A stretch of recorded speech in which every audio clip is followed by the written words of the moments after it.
Hello everyone, this video is for semester 2 students, economics method. In this video we'll discuss about nature and scope of economics. Before straight away going to the nature and scope of economics, we'll see a little bit things about economics. Though we have previously discussed many things about economics, we'll just do it in a little time of span.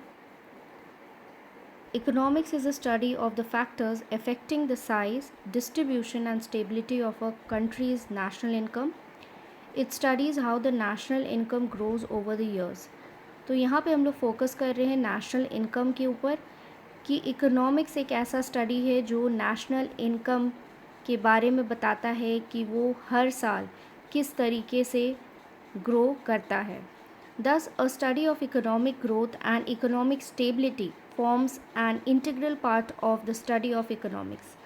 इसीलिए हम लोग कह सकते हैं कि economic growth या विकास और economic stability स्थिरता दोनों ही बहुत ही इम्पॉर्टेंट पार्ट हो जाते हैं इकोनॉमिक्स के. In the words of Professor Henry Smith, economics is the study of how, in a civilized society, one obtains the share of what other people have produced and of how the total product of society is determined. तो professor Henry Smith ने जो definition दिया है उसमें उन्होंने बताया है कि इकोनॉमिक्स एक ऐसा स्टडी है जहाँ पे एक सिविलाइज्ड सोसाइटी है या एक सोसाइटी है जहाँ पे एक व्यक्ति उसमें से वो शेयर ले पाता है जो दूसरे लोगों ने प्रोड्यूस किया होता है. साथ ही साथ टोटल प्रोडक्ट कितना उत्पादन हुआ है पूरा सोसाइटी के लिए उसको भी निर्धारित करता है. This definition has covered almost all important aspects of the study of economics, like production, distribution of wealth and determination of level and changes in the total product of nation. तो ये जो definition की हम लोग बात कर रहे थे ऊपर में जो दिया हुआ है, economics is a study of the factors affecting the size, distribution and stability of a country's national income. ये almost सारा चीज़ कवर कर ले रहा है. जैसे कि हम लोग जानते हैं economics is the study of production, distribution. तो यहाँ पे भी बोल रहा है कि economics is the study of production, distribution of wealth and also the determination of level. एक जो स्तर है उसका हम लोग या उसको हम लोग निर्धारित करते हैं और कितना चेंजेस हुआ है पूरे नेशनल इनकम में या जो भी हम लोग उत्पादन कर रहे हैं पूरे देश के लिए उसमें कितना चेंजेस हुआ है, ये सारा चीज़ हम लोग इकोनॉमिक्स के अंतर्गत पढ़ते हैं. अब हम लोग देखेंगे फंडामेंटल इकोनॉमिक प्रॉब्लम्स. कौन कौन सा प्रॉब्लम है जो इकोनॉमिक्स के अंदर हम लोग पढ़ते हैं. व्हाट टू प्रोड्यूस, हम लोगों को क्या प्रोड्यूस करना चाहिए, क्या उत्पादन करना चाहिए. हाउ टू प्रोड्यूस, कैसे करना चाहिए. और तीसरा जो है फॉर होम टू प्रोड्यूस, हम लोगों को किसके लिए उत्पादन करना चाहिए. ये तीन मेन प्रॉब्लम्स है जिसको हम लोग कहते हैं economic problems.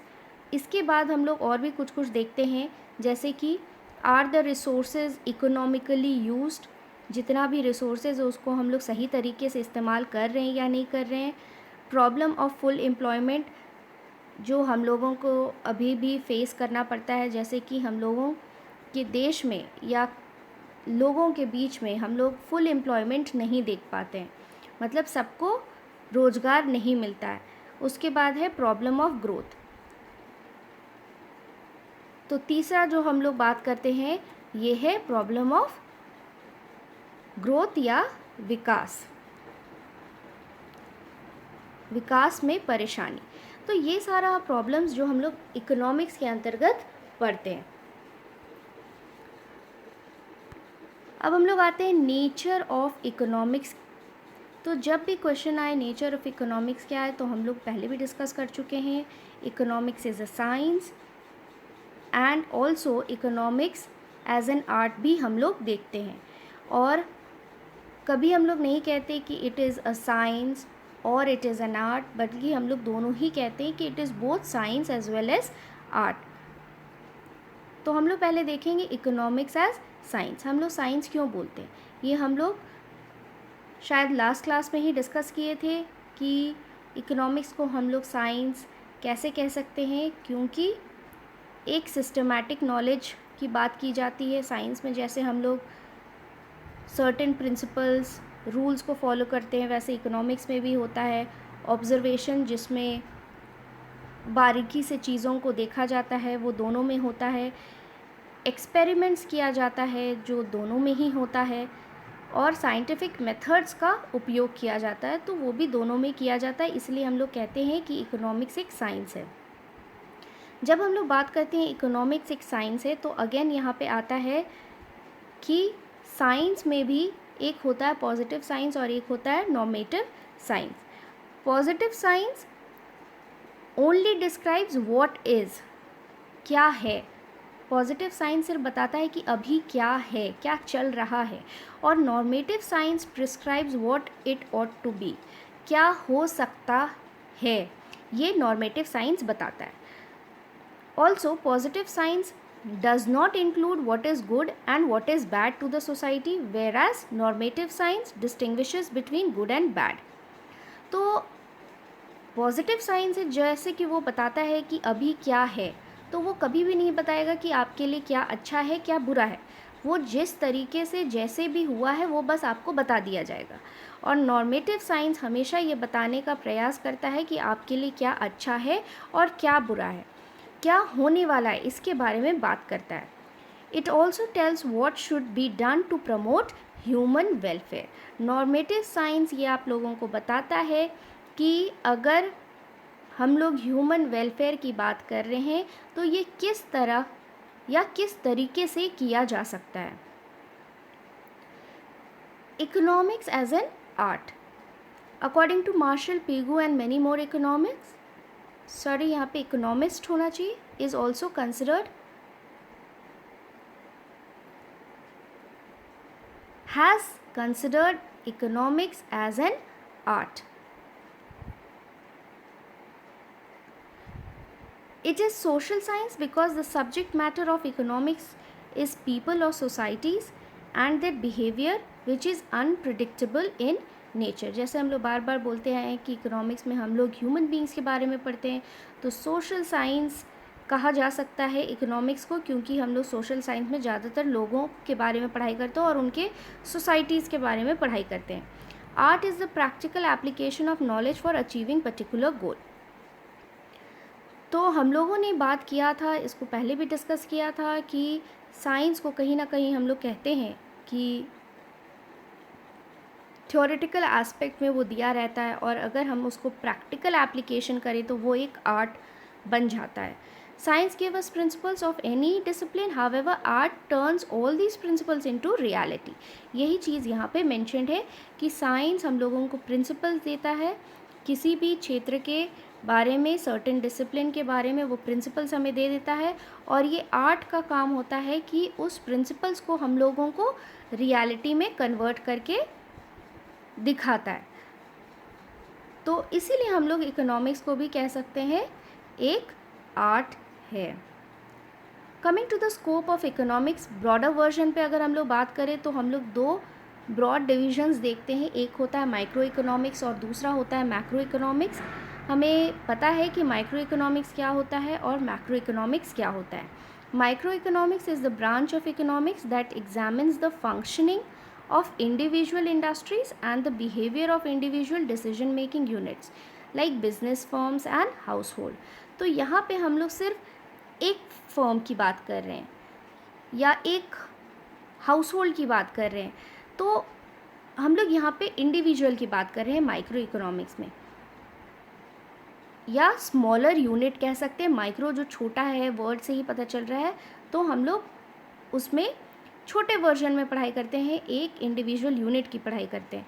Macro economics is a branch of economics that examines the economics behaviour of aggregate. Aggregate मतलब एज इन होल।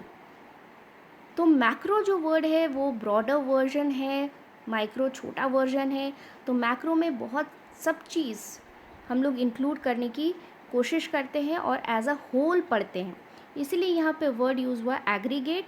तो एग्रीगेट में हम लोग इनकम, आउटपुट, एम्प्लॉयमेंट, ये सारा चीज़ पढ़ेंगे नेशनल लेवल पे। जैसे अगर हम लोग इनकम जानने का प्रयास कर रहे हैं तो नेशनल इनकम की बात कर रहे हैं, आउटपुट अगर पढ़ रहे हैं तो नेशनल आउटपुट, एम्प्लॉयमेंट तो नेशनल एम्प्लॉयमेंट की बात कर रहे हैं, एंड मैनी मोर। तो यहाँ हम लोग देखेंगे थोड़ा सा डिफरेंस क्या क्या है, बहुत बेसिक डिफरेंस यहाँ पे हम दिखाने का कोशिश किए हैं। माइक्रो इकोनॉमिक्स और मैक्रो इकोनॉमिक्स के बीच में क्या क्या डिफरेंस हो सकता है। पहला, it studies individual income, macro economic studies national income. यहाँ पे एक इंडिविजुअल के इनकम को हम लोग पढ़ते हैं, और दूसरी तरफ जो मैक्रो इकोनॉमिक्स है उसमें हम लोग national income as a whole, सारे लोगों का जो पर कैपिटा इनकम है वो सारे को जोड़ करके हम लोग नेशनल इनकम पढ़ाई करते हैं। दूसरा, analyses demand and supply of labour, और मैक्रो इकोनॉमिक्स में analyse total employment in the economy. तो यहाँ पे हम लोग इंडिविजुअल किसी फॉर्म की बात करें या इंडिविजुअल पर्सन की बात कर ले तो उसका डिमांड एंड सप्लाई, उस फॉर्म के लिए वहाँ पे किस तरीके का है लेबर का सप्लाई और डिमांड। और यहाँ पे हम लोग मैक्रो इकोनॉमिक्स में पढ़ते हैं कि total employment of the economy किस टाइप का होता है। थर्ड पॉइंट है deals with house hold and firms decision. तो छोटे लेवल पे हम लोग जब बात करें हाउस होल्ड का डिसीजन मेकिंग की बात कर रहे हैं, या किसी एक पर्टिकुलर बिजनेस फर्म है उसका डिसीजन मेकिंग की बात कर रहे हैं। दूसरी तरफ मैक्रो इकोनॉमिक्स में हम लोग एग्रीगेट डिसीजंस की बात करते हैं, पूरे देश को एक साथ ले करके जो डिसीजन मेकिंग प्रोसेस होता है उसको हम लोग पढ़ते हैं मैक्रो इकोनॉमिक्स के अंदर।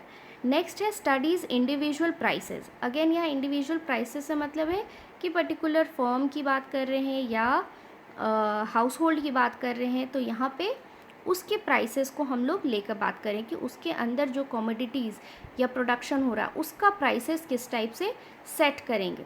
और यहाँ पे मैक्रो इकोनॉमिक्स में हम लोग स्टडीज़ ओवरऑल प्राइस लेवल, पूरे देश में किस टाइप का प्राइस लेवल चलना चाहिए उसके बारे में हम लोग बात करते हैं। Next is analyse demand and supply of goods. Again जैसे यहाँ पे प्राइसेस हुआ था बात इंडिविजुअल फर्म और हाउस होल्ड के लिए, वैसे ही गुड्स का प्रोडक्शन होगा तो उसका डिमांड कैसा चल रहा है, उसका सप्लाई कैसा चल रहा है, उसकी बात कर रहे हैं मैक्रो इकोनॉमिक्स में। दूसरी तरफ हम लोग एग्रीगेट डिमांड और एग्रीगेट सप्लाई की बात करते हैं, मतलब पूरे देश का डिमांड किस तरीके से है किसी प्रोडक्ट को लेकर के, या और एग्रीगेट सप्लाई को देखेंगे पूरे देश के लिए क्या होना चाहिए। So this is all about your nature and scope of economics. Thank you everyone.